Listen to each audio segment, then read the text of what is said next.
Everyone. Welcome to the November Wireside Chat. I can't believe it's November already. I'm Paul Whitcover, the Associate Dean of the Online MFA, and I'm joined tonight on the first night of the new term by our instructor, Cindy Skaggs. And allow me to introduce my guest. Cindy is the author of 7 novels, 2 novellas, and most recently, a guidebook for new novelists, Dear Someday Writer. She holds, that's someday, not Sunday. She holds an MA and an MFA in creative writing and has 10 years of experience teaching writing and creative writing in higher education. She is an advocate for military and veteran issues, and in 2019-2020 spearheaded the Veteran Expressive Writing Workshop in conjunction with the Colorado Humanities and the National Endowment for the Arts. So Cindy, thank you so much for being here tonight. No, thank you for having me. What a great introduction.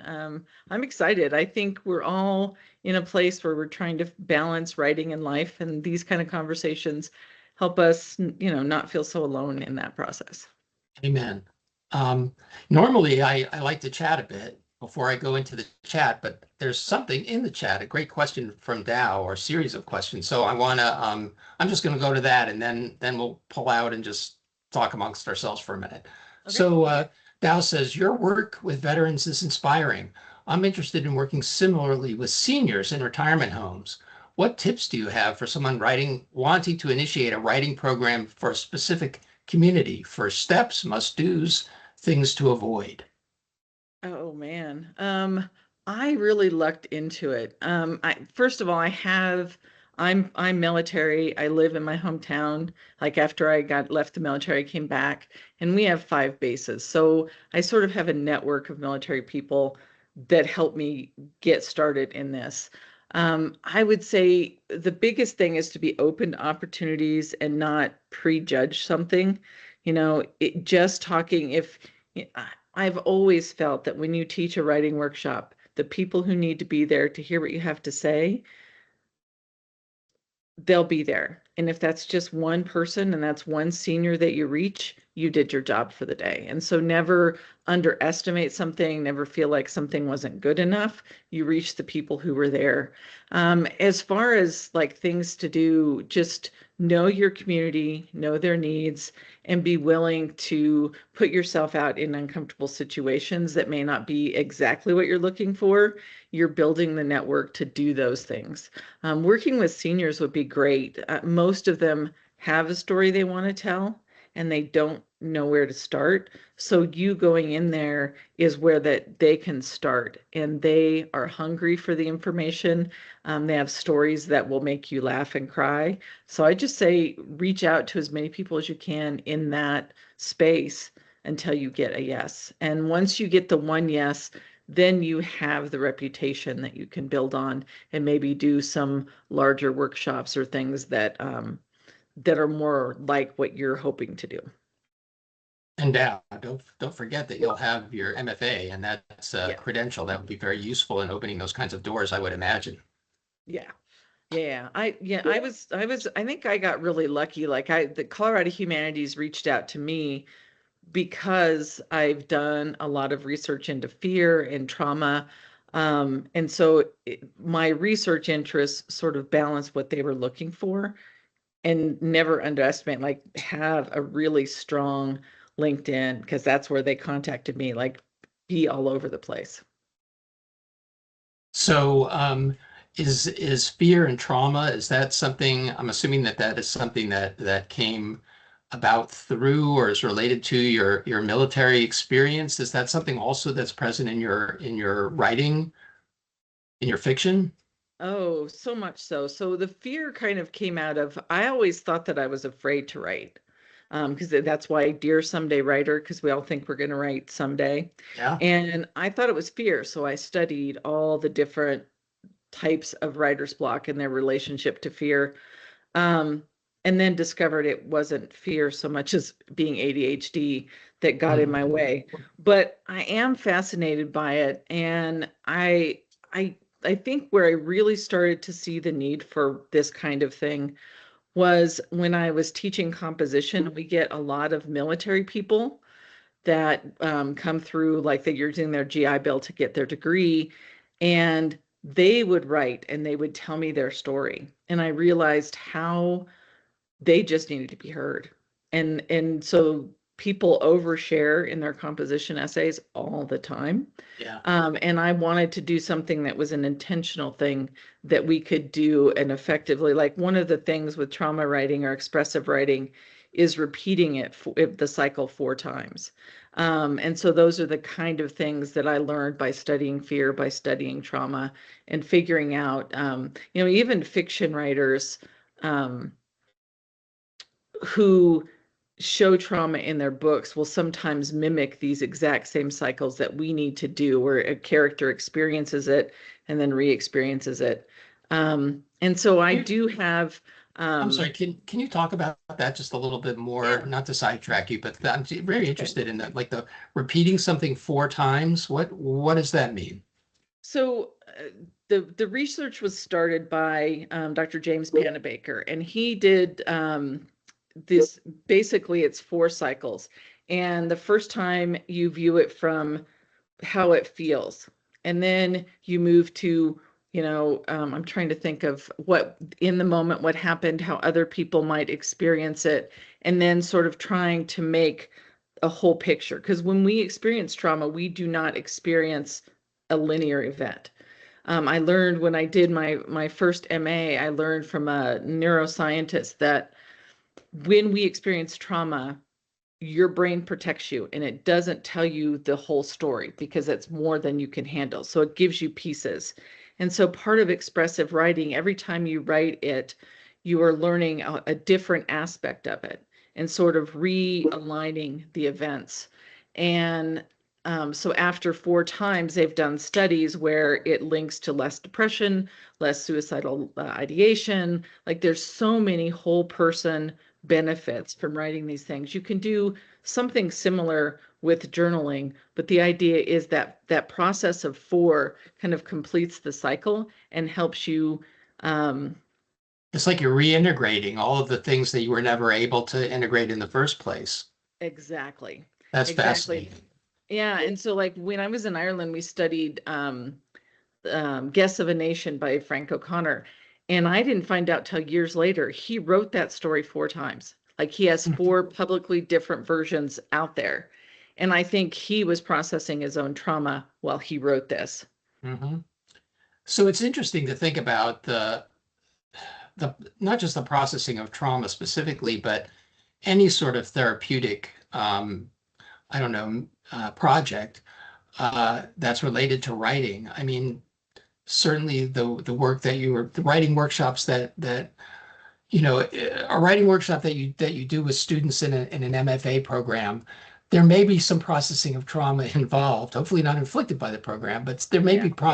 be trauma involved. But the purpose of those workshops is not primarily to work through trauma, right? The purpose is to complete something that you can sell, complete a short story, complete a novel, whatever. But if you're conducting a writing workshop for veterans, or if you're conducting a writing workshop for seniors, I imagine your focus has to be somewhat different because you're not really prioritizing publication. Yeah, and well, there's ways that it comes out that's kind of um sneaky. Like I've had students who are triggered by a poem that I share. Like I'm just a writing geek, but I would share things like um, from a military viewpoint, like a poem that's military, but that would be triggering to a student because it's talking about something that they have trauma with.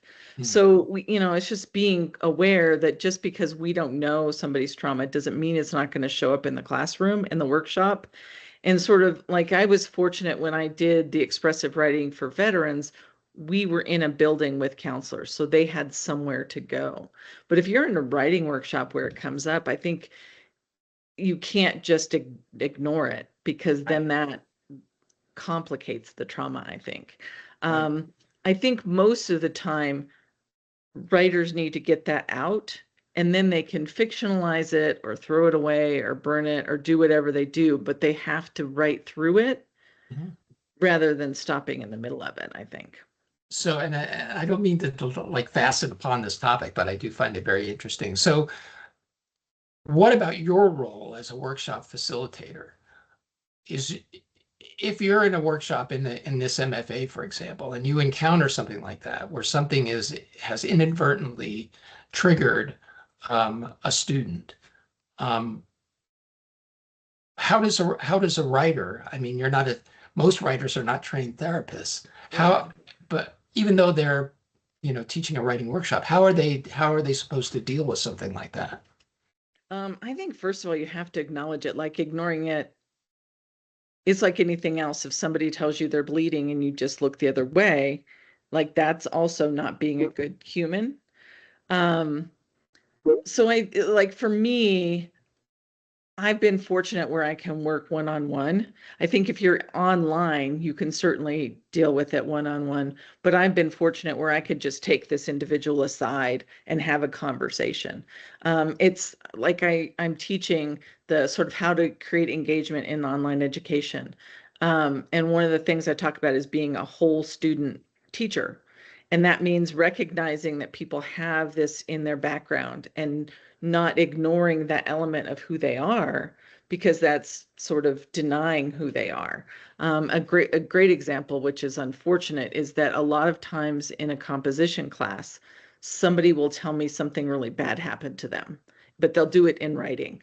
And Mhm. because it's in a written form, then I can go to them and we can kind of debrief. There are like legal obligations. So when somebody tells you that they were a victim of a crime, for instance, like my university requires me to then notify our behavioral intervention team so that these students aren't left alone and they have access to somebody not like me, like I'm a writer, and they can give them access to counseling, which I can't do. So I'm more Mhm. of a conduit in the education environment.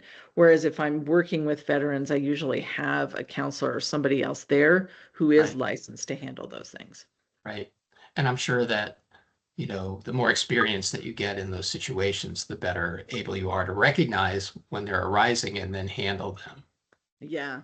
One of the first times I experienced this as a faculty member is I was handing out papers. When we used to actually hand out papers that we'd marked up so people could get their feedback.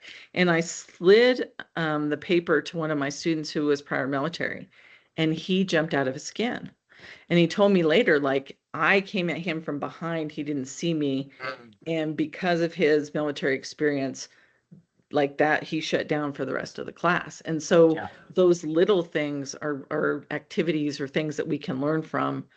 And he was really great at being honest with me, sometimes too honest, about what he was experiencing, so that I wasn't in the position to scare him again, essentially. Yeah. But I mean, sometimes you don't really know what's going to trigger you until it does. Yeah. Yeah, yeah.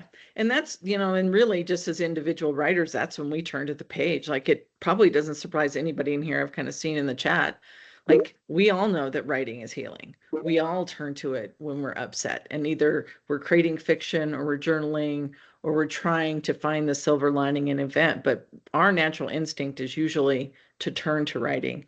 And then when you're in a workshop where you're leading, for lack of a better term, civilians, people who don't have the writing experience. You Right. you know Love you're it. you're you're, Civilians. you're the expert that's going to kind of guide them in that process. Yeah.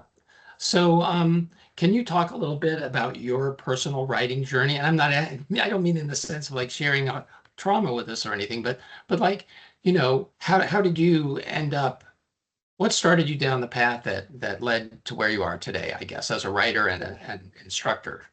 I knew I wanted to write from the fifth grade. That was when we got, and I remember this very vividly. I wore purple. Um, I wrote a short story based on a prompt from our fifth grade teacher. And I knew from that point I wanted to be a writer. And I wrote my first book when I was in high school. Um, Wow. it wasn't good. No, but But still, that's but amazing. I That's great. yeah, and I was able to finish it. And I'm kind of sad actually. I was in the military, so somewhere along the way I lost it in one of the moves, but I always knew that I wanted to, and then I kept putting it off, like someday I'll do this and someday I'll Yes, do the this. someday writer. Yeah. And I finally got like really rock bottom. I had just gotten divorced. The kids and I did not have a lot of safety nets. And I just decided this is it. If I don't do it now, I am never going to do it. So, kind of in the middle of complete chaos in my other life, I turned to writing, and it was exactly the therapy I needed, like being able to tell a story from beginning to end and finish it, which I did in my MA, was the start for me. And then I wasn't finished, like I love school. So I went and I got my MFA, and one of them focuses on fiction and the other one on creative nonfiction, which Okay. also kind of jumps into that trauma and fear Yes. as research.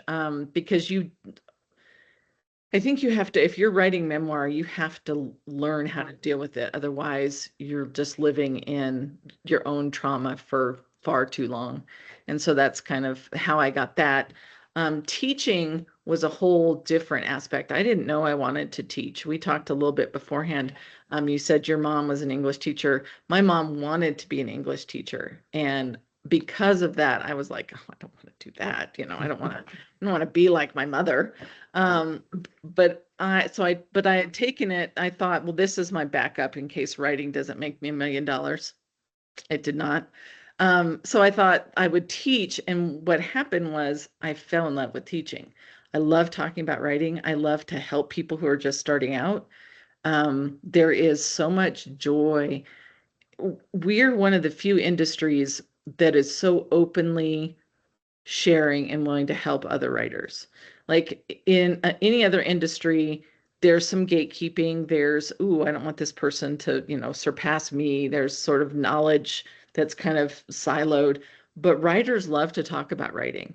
And I just fell in love with it. Like I've learned to make it like something that's an adjunct to my writing. And sometimes helping a writer find out what's blocking them helps me unblock myself. Um, it also has forced me to understand my process because you have to learn how to explain it to somebody else. And so you have to Absolutely. be much clearer than if you just sit down to write. You actually have to think, what is my process? How do I do this? And Yeah. I love that. Like I geek out on that stuff. Yeah. I used to feel like before I became a teacher, I felt like I had a pretty good understanding of various craft elements and techniques that I would employ in my writing. But I had never had to actually explain what the heck I was doing to anybody. I just kind of knew it. And having to explain it made me understand, first of all, well, I didn't understand it half as well as I thought I did. And it brought me to fresh understandings and new perspectives. And my students have done that again and again for me. So I feel like, honestly, it doesn't, it sounds like a cliche, but I really do feel like I learn from my students every term that I'm teaching. Oh, absolutely. And there's a thing like, the more ways that you incorporate the different modes you incorporate knowledge, the more likely you are to remember something. And so I can remember like doing research on something like how to integrate minor characters and then turning that into a workshop and Mm. not intuitively using minor characters when I first started the research. But then the more often I taught it and then went back and revised my work to include some of this information, now writing minor characters is more intuitive. So we don't, Yeah. it's not an instant integration. The more we play with it, the better we get at it.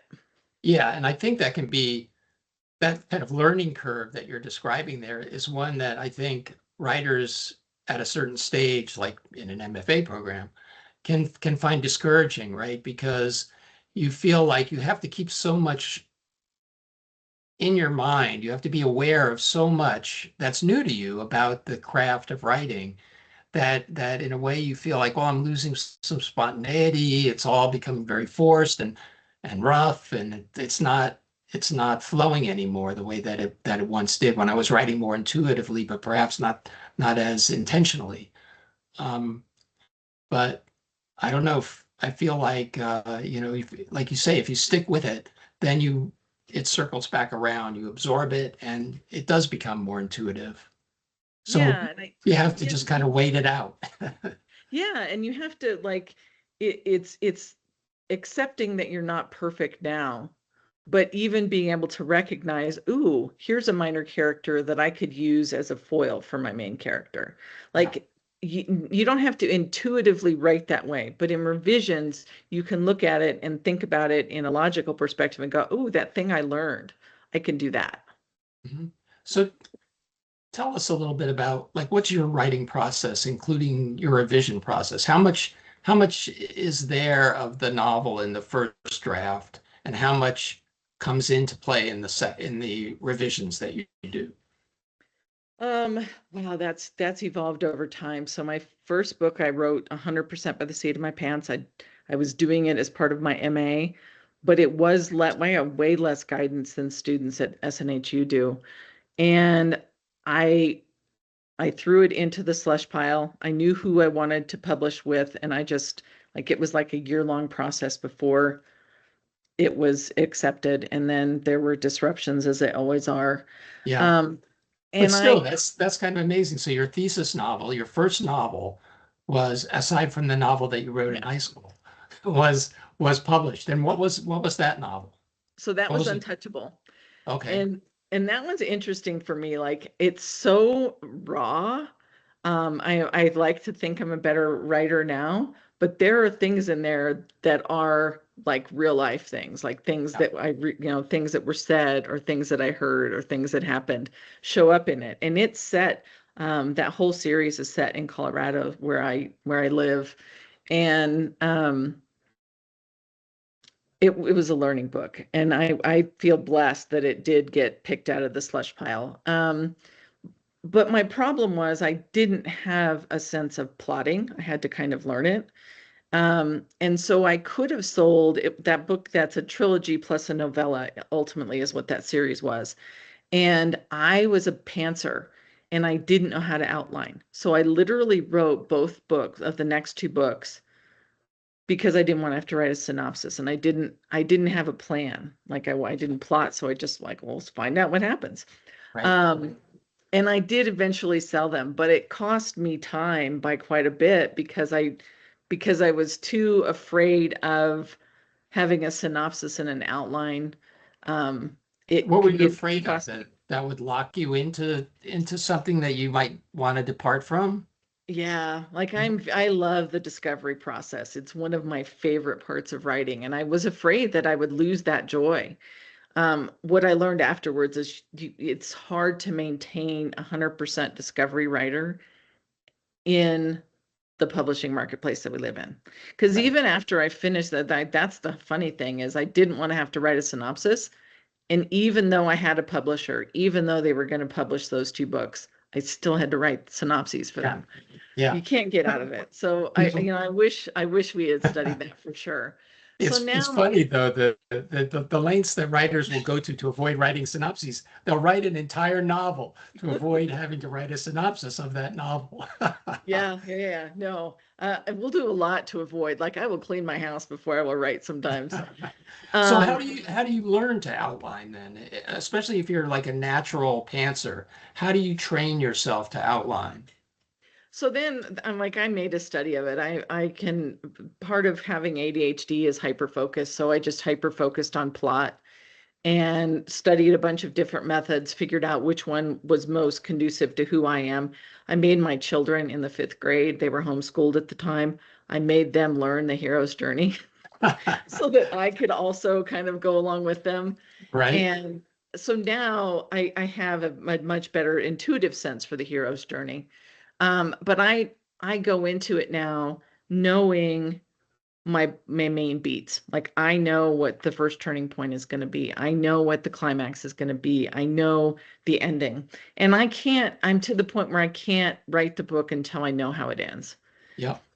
So I don't have everything written. I don't have a 16-page outline, but I know my main beats And then I allow myself to discover what's going to happen between plot point one and plot point two as I'm writing.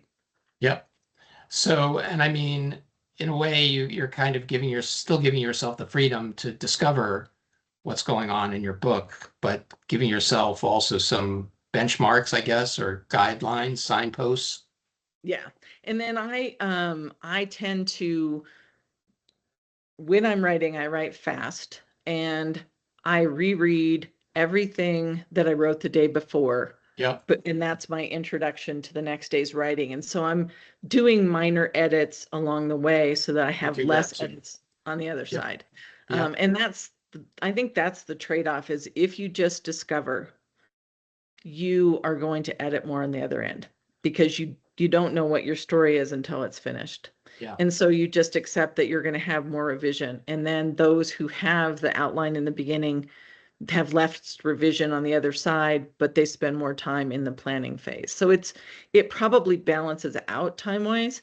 It's just accepting that if you're this type of writer, there's going to be one end or the other. Yeah.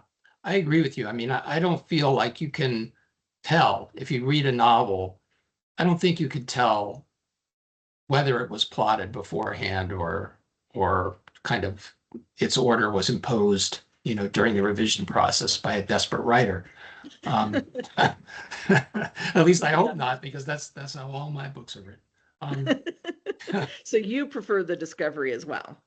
I wouldn't say that I prefer it. I mean, one thing that I've discovered about being a writer is you're the kind of writer you are, and you're stuck with being that writer. So it doesn't do you any good to resist that and try to find other ways to write and be more like this other writer over here or more like that writer over there. Instead, you have to embrace whatever your process is, whatever the writer you are is, and then figure out, well, how do I become the best writer that I can be as the writer that I am? And if that involves like a unwieldy process, so be it.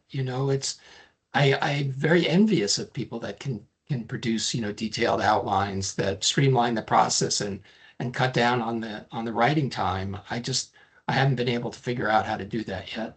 And I don't want to anymore because I realize for me, it is the discovery, because when I start a book, I don't know what it's about. I don't know what I'm writing about yet until Yeah. I finished it. And then I'm like, oh, you idiot. Of course, that's what it's about. And then the revision part kicks in. Yeah. Yeah. There's I used to tell people I was a binge writer, where I would like think about something and just, for sometimes months at a time I think about it. The book I just started, I didn't realize I started last December, but like just thinking about it. And then when I write, it comes really fast, but I have to be at the right point for it to come fast. And the writer Stephen Graham Jones said, it was some book talk that he gave, that for him, writing is like being in a herd of wild horses and they're going past you, and you just grab one and you hold on till you're done. Yeah. And that's the perfect analogy for the way I write. Like I just find that one and try and keep my interest until I get to the end of it. Yeah. That's great too, because I mean, it implies that there's a lot of stories out there to tell, a lot of Yeah. horses to grab onto. Yeah. Yeah. Let me pull a question out of the chat. How can someone learn their writing process? How do you learn to recognize what your writing process is? Where do you resist? Mm, Like if you are in class and you notice that you're struggling with outlining, it might be that you like the discovery process. If you resist, like if you feel like you can't start until you know everything that's going to happen, you're probably an outliner, a plotter. mhm. And I would just say give yourself permission, like sit down and play to figure it out. Don't try and um, impose these artificial demands on yourself. Like I had a student one time that was so used to writing late at night that even when their day schedule opened up, they could still only write at 2 a.m. Yeah, Then write at 2 a.m. yeah. Yeah, I mean, I trained myself to get up at like 5 in the morning, even though I'm not by any means a morning person, to write. And this was like back, 30 years ago, because that was the only time I had available to write. So I had to write that at that time. Now I don't have to get up at 5 in the morning to write, but I do anyway, because I trained myself to do it. And that seems to be the time at this point where I work best. I honestly wish I could get up at 5 a.m. and write, because I think it would make my life easier. So I want to ask you a little bit about your book, the Someday Writer, and about ADHD as well, because you mentioned earlier that you were initially thinking that your your your fear of writing was getting in the way, but it turned out not to be that at all. There's a question in here in the chat that asks, how can I push myself through writer's block? And how can I make myself find a good time to write? And I think those questions are related to your book, The Someday Writer. So can you talk a little bit about that? Yeah. So I didn't know I had ADHD till my children were diagnosed. And my was said to his psych, my son also wants to be an English teacher. And he said, like, I always just thought I was like my mom. And he looked at me and he goes, it is hereditary. So then I had to be diagnosed, like all of us now, my whole family has been diagnosed ADHD. And it was destabilizing at first, because all these things that I thought were my personality. I'm a binge writer. It turned out it wasn't me, it was the ADHD. And in fact, when I wrote this book, my son said to me after I was finished, he said, can we talk about the fact that you wrote that book to avoid writing this other book that you want to work on? And the answer to that is no, we cannot talk about that. So what I learned was that I thought that I was afraid to write. I thought it was a psychological block. And what it is that ADHD people, or ADD, kind of a similar paths, you have to be interested in something, or it has to be urgent. So the interest thing, if you have spent years hyper focused on a story world and you've written, you just know this world inside and out. That hyper focus on that is interest. Not now, sometimes, like, I have one book left on a series that is not finished, because I'm not saying the book is bad. I'm just saying an ADHD person should not write a series of that length. I kind of lost interest in it because it went too long. I changed. So I learned that the other side of that is urgency, and urgency is a deadline. Like, enjoy thesis 1, 2, and 3, because they give you deadlines that are going to force you to write when you do not want to write, and that is urgency. Even to this day, my last fiction book that came out, I wrote 12,000 words one day because I was really behind, and I did not want to not make deadline. Like, that was my urgency. And so sometimes you need school or something that's going to force you to meet that deadline. Deadlines work. So I wrote Dear Someday Writer because I think that we talk about craft all the time, but mindset is often the thing that we need help with. So people who are struggling with writer's block, first of all, don't deny it. Like, don't try and tell yourself it's not real. And start to figure out where you're blocked. Like when you sit down to write and suddenly your fridge needs cleaning. What is it that you're avoiding? Is it the discomfort of not knowing? And if it's the discomfort of not knowing, how do you fix that? You plot ahead of time. If it's that you don't like to be trapped and you're like, well, I turned in this outline and now I'm stuck writing the book this way. Well, first of all, none of us stick to our outlines fully. But you may need to be more of a discovery writer. And so you're trying to force yourself to fit into somebody else's definition of writing or what their process is.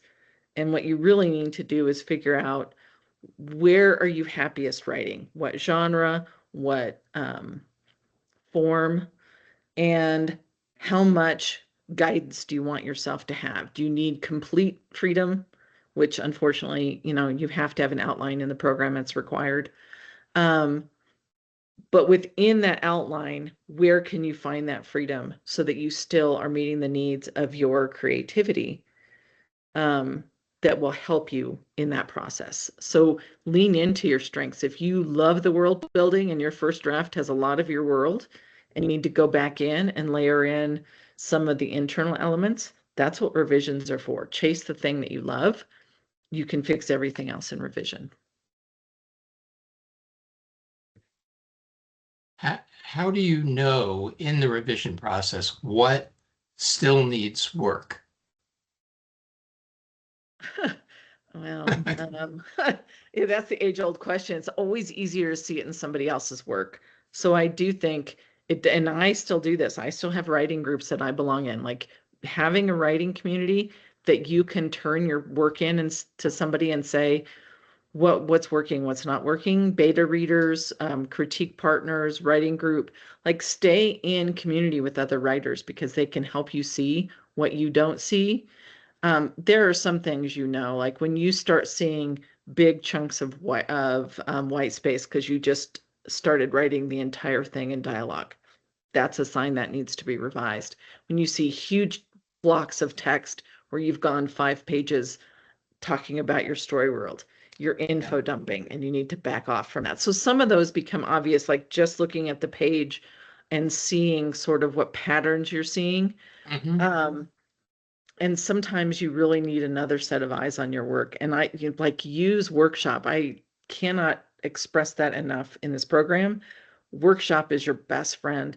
Even when you disagree with somebody on how to solve it, they're showing you where the reader doesn't understand your story.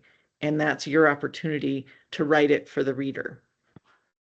So somebody just said I mostly napped in my chair. If you fall asleep with your own writing, you need to revise that section. You've got too much info dump or too much, not enough action. Like that's a huge sign.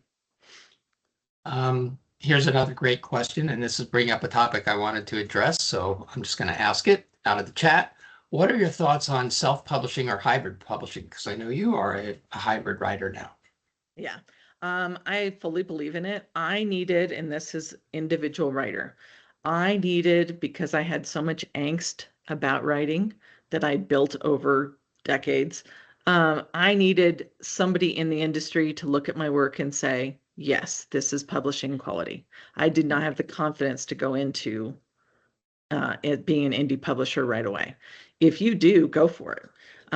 So what I did, because I'm this kind of person, is I wrote 3 books for my publisher, 3 books and a novella for my publisher, and then I started a new series. And I kind of wanted to compare them side by side to see which were most successful. There are advantages to being hybrid. You're sharing, you're building your audience faster. You're sharing your audience with your publisher's audience, but the trade-off for that is less creative control. And so it really depends on the person. But I think being a hybrid writer is the perfect mix because it gives me the freedom to go off and discover this crazy new world in my indie stuff. And yet the discipline of writing for a publisher who has expectations, who has, multiple editors and the line editor and, everybody in the system that has expectations for your work. It teaches you how to fit within the form for that particular line. And by line editing, I don't mean like actual copy editing, but each line in a publisher has expectations for that line that you've got an editor who's just looking at, does it fit with what our line is? And then you have your editor who's doing your developmental edits, and all of these other things are teaching you to be a better writer so that you can bring those skills into being an indie published writer. So I highly encourage it.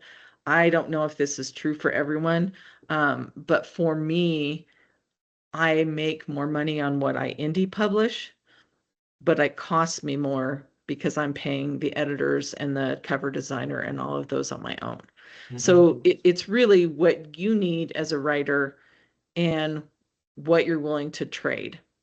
Yeah. Like, are you willing to trade creative control for having the use of somebody else's audience? And by ceding some element of creative control, you mean You mean in traditional publishing, you're ceding creative control? What kind of creative control are you ceding in traditional publishing? Well, it depends. I have a friend who her first book was a paranormal. She had a ghost in it. She absolutely loved this ghost. And her first publishing contract she was offered, they wanted her to kill the ghost. And she said, no, I'd rather not sign with you because I love the ghost. And then she signed a contract, and the second publisher, after she signed the contract, told her she needed to kill the ghost, need to get rid of it, just excise it from the story.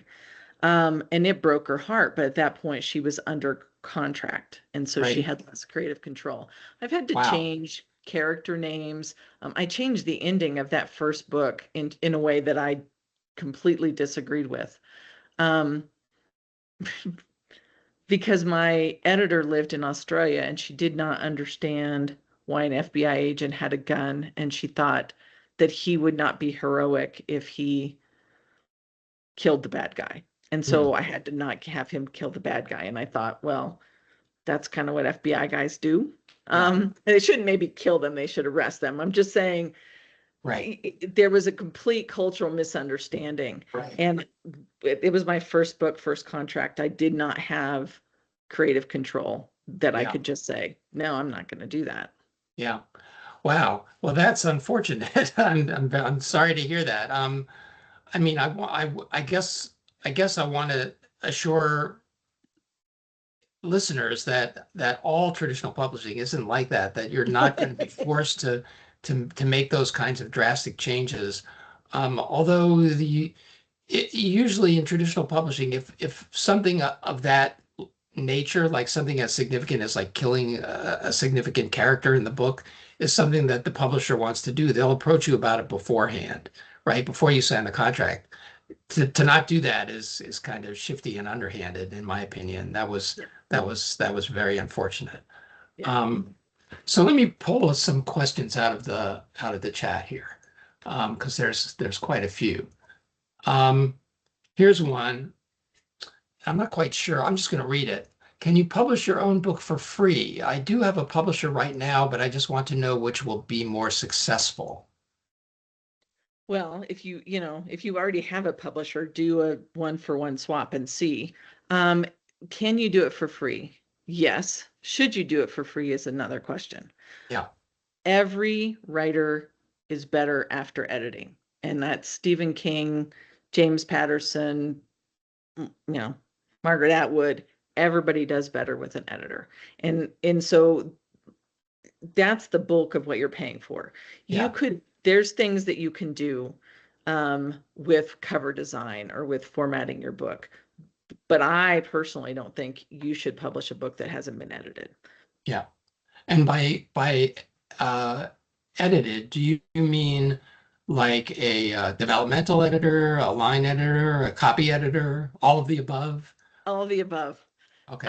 I think there are some ways to use beta readers for copy edits or proofreading.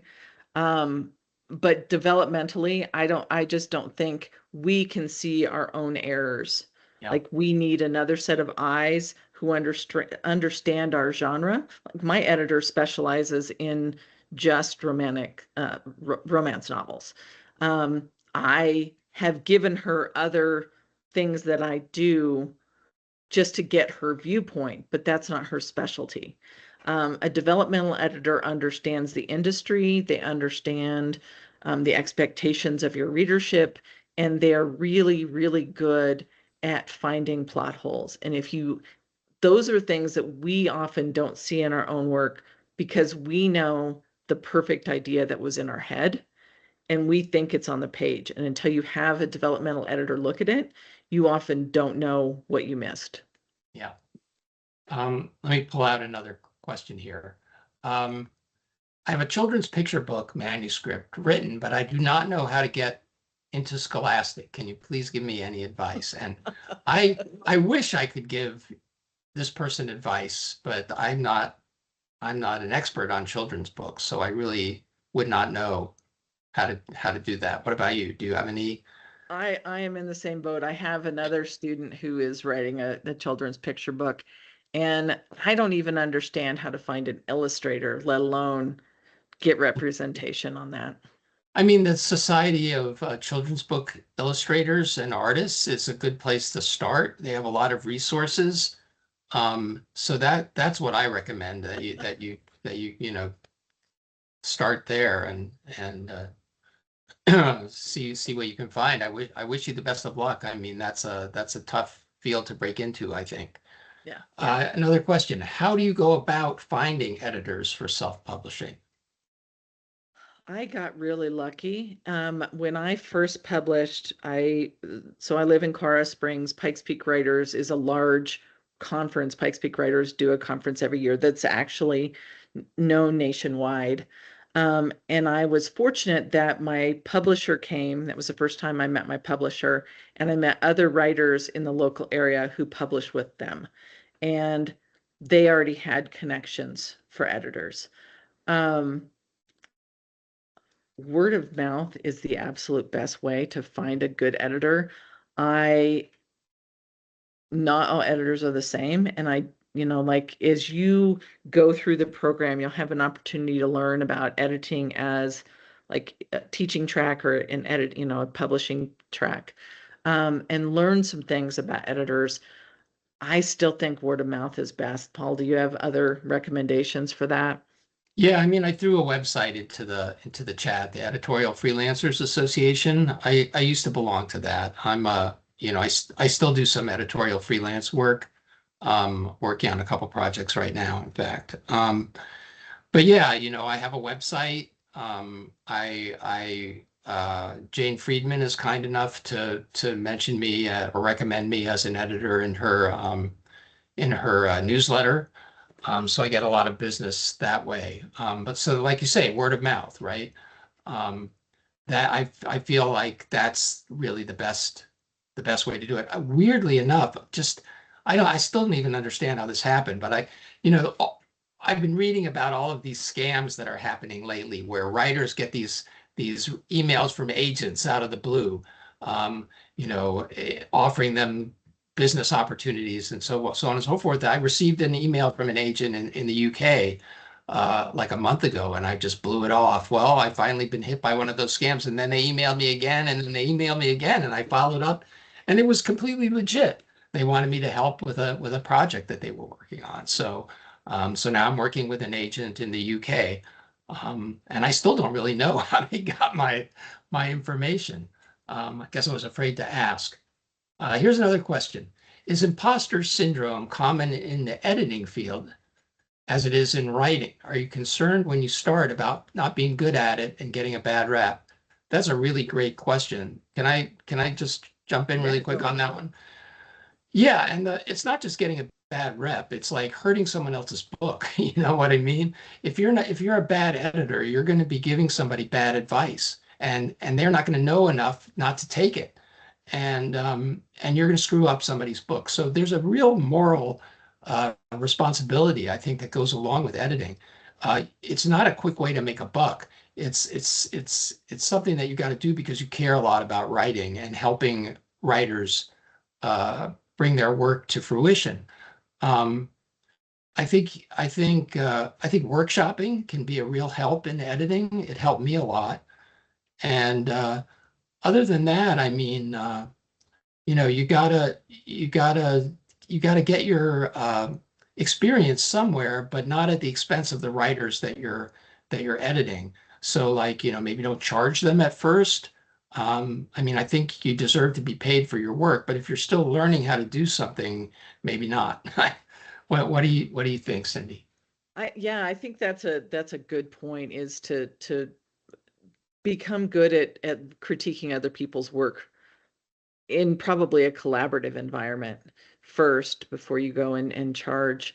Because nobody wants to be responsible for messing up somebody else's work, for sure. Yeah.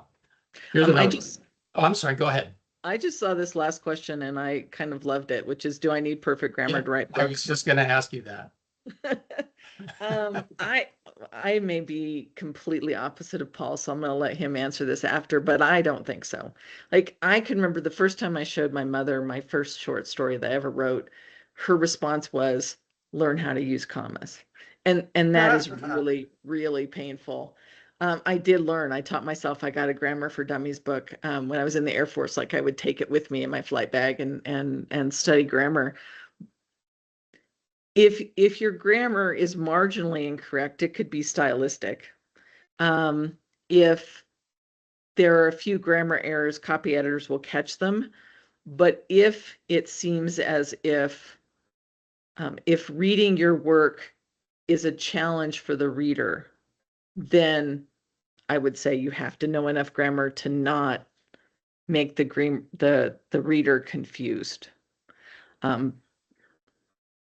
We're not too different. I mean, what I tell my students, in addition to like learn how to use commas correctly, is like you really don't need to know more about grammar than what would earn you a B in a high school grammar class. And I don't feel like that's really a high bar. There's so many great books out there on grammar. One of my favorites, well, there's obviously the Strunk and Whites, which is a classic, but I'm quite fond of Dreyer's English, which is a very amusing, witty, but accurate compendium of grammar lore, anything that a writer really needs.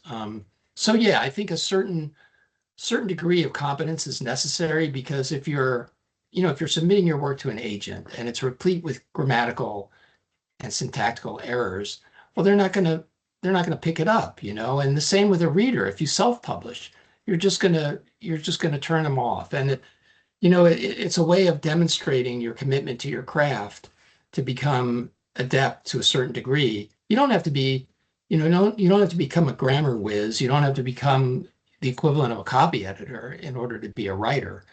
But you do need to have some degree of understanding because these are part of your toolkit. Grammar is something that you can wield in order to make your words do what you want them to do.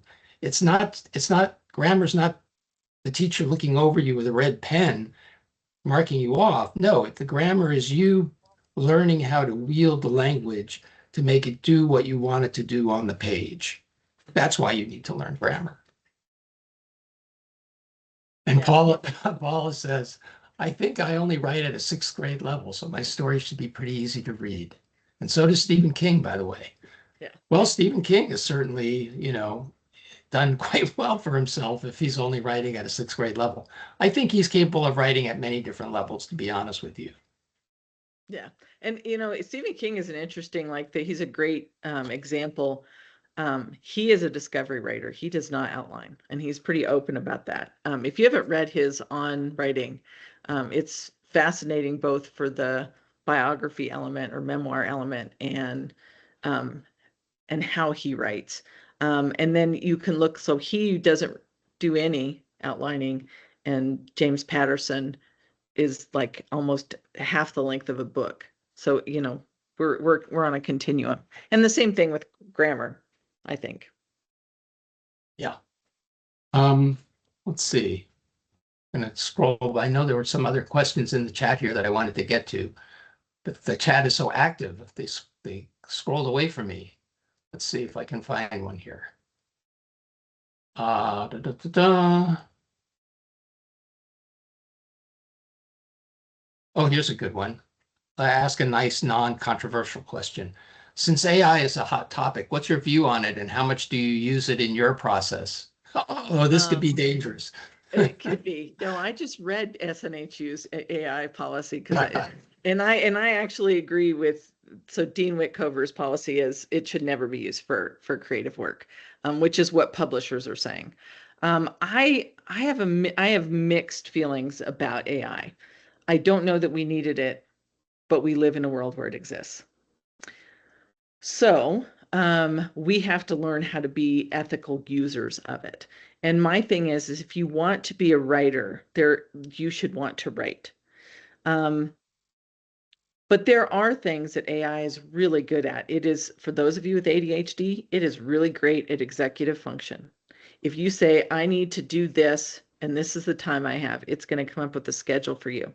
If you say, I hate to cook, and these are the foods I like, it will create a meal plan for you. Like there are things that it is very good at. But for writing as a creative act, do we want to write or do we want to have written? And the difference is, do we want the accolades or perceived accolades of being a writer, or do we love the act of writing? And if we love the act of writing, we don't need AI. We may need it for marketing, which I absolutely use it for. I have used it to create graphics for my blog. But the writing itself, like, I love it too much to outsource it.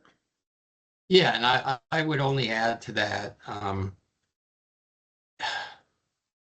I feel like writers are often impatient and they want to know, well, what's the trick? What's the shortcut?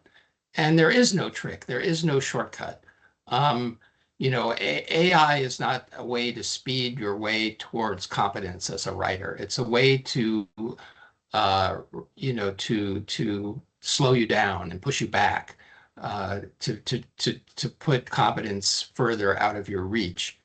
Because so much of gaining competence in writing takes place through struggle and missteps and mistakes and sorrow and heartbreak and all of those things that go along with, like, understanding that the words that you put on the page are not what they should be and what you imagined them to be and what you so desperately wanted them to be. But AI is not going to make them be what you want them to be. Only you can do that, and it's not easy. I don't want to say there are no shortcuts, because actually I think an MFA is a bit of a shortcut. It will cut your time, your apprenticeship in writing. It will cut that down, simply because, like Cindy mentioned earlier, you're in a community of writers, and that kind of support and that kind of feedback, that's what is going to help you to learn how to overcome the you know the issues you see in your own writing but aren't quite sure how to address yet. And I'll just add on to that.